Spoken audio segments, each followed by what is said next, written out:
Ciao, sono Kiko di B00 e in questo breve video andrò a parlare di una serie di vulnerabilità che affliggono i processori AMD.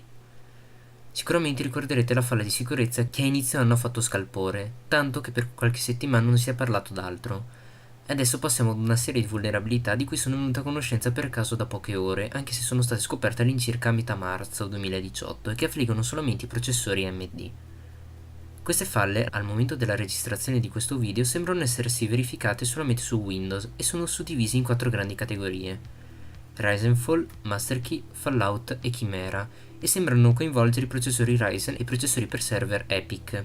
Ci tengo subito a specificare che i vari documenti che riportano la notizia utilizzano una serie di abbreviazioni o di terminologia che è estremamente tecnica. Ho fatto del mio meglio per cercare di semplificarla, quindi mi scuso già in anticipo se qualche sigla potrà non essere chiara. Comunque, per qualsiasi dubbio, non esitare a scrivere un commento. Le informazioni che sto per riportarti sono prese dal sito amdflows.com, che a mio parere è organizzato veramente bene. Prima di iniziare però specifichiamo i processori appartenenti alle varie categorie di cui si parlerà in questo video. I Ryzen Workstation sono tutte le famiglie di processori Ryzen per desktop, quali Ryzen 3, Ryzen 5, Ryzen 7 e Ryzen Threadripper. I Ryzen Pro sono tutte le famiglie di processori Ryzen che presentano la sigla Pro nel nome. I Ryzen Mobile sono tutte le famiglie di processori Ryzen che sono studiati per laptop, ultrabook o qualsiasi altro dispositivo mobile. Infine l'EPYC Server è la famiglia di processori studiati appositamente per server chiamati EPYC.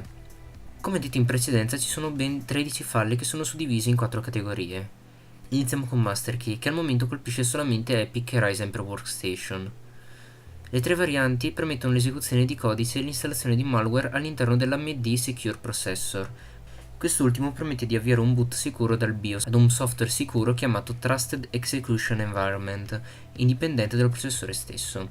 Le 3 varianti hanno questi possibili impatti: creare un malware persistente all'interno dell'AMD Secure Processor, bypassare alcune sicurezze del firmware, la possibilità di poter rubare credenziali di rete, ad esempio una di Microsoft, la Microsoft Virtualization Based Security, e un possibile danneggiamento fisico dell'hardware.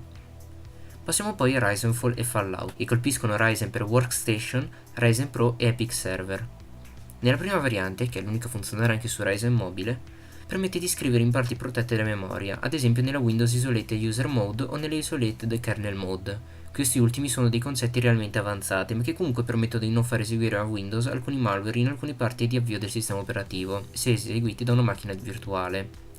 Inoltre permettono di scrivere in una parte di RAM utilizzata dall'AMD Secure Processor. Nella seconda variante è possibile disabilitare la protezione di lettura e scrittura della RAM dedicata ad una parte sicura della RAM stessa, SMRAM, che permette al sistema operativo di accendere il PC e comunicare con altri dispositivi per consumare meno energia, tecnologia chiamata SMM. Inoltre permette di installare dei malware che persistono in memoria e sono difficilmente individuabili nell'SMM. Nella terza e ultima variante per Fallout permette di leggere da aree protette della memoria, quali la Windows Isolated User Mode, la Isolated Kernel Mode, la SMRAM e la RAM dedicata all'AMD Secure Processor, e inoltre permette di rubare credenziali leggendo dei segreti dell'Isolated Kernel Mode. Infine la quarta variante, che è disponibile solamente per Ryzen per le Workstation e Ryzen Pro, permette l'esecuzione di codici nell'AMD Secure Processor, di bypassare le sicurezze basate sul firmware, di rubare le credenziali di rete di Windows e di danneggiare fisicamente l'hardware. La quarta e ultima vulnerabilità, chiamata Chimera, che colpisce solamente Ryzen per Workstation e Ryzen Pro, è suddivisa in 2 sottovulnerabilità chiamate Chimera FV e Chimera HV. Permettono di sfruttare 2 backdoor del produttore, una situata nel firmware e l'altra nell'hardware. Inoltre permette ai malware di iniettarsi nel processore interno 8051. Quest'ultimo connette la CPU con USB SATA a dispositivi PCI Express e può anche capitare che gestisca il traffico di rete Wi-Fi e Bluetooth. Oltre a queste informazioni non è stato reso pubblico nessun'altra informazione dettagliata riguardo al problema e attualmente non esiste una soluzione al problema.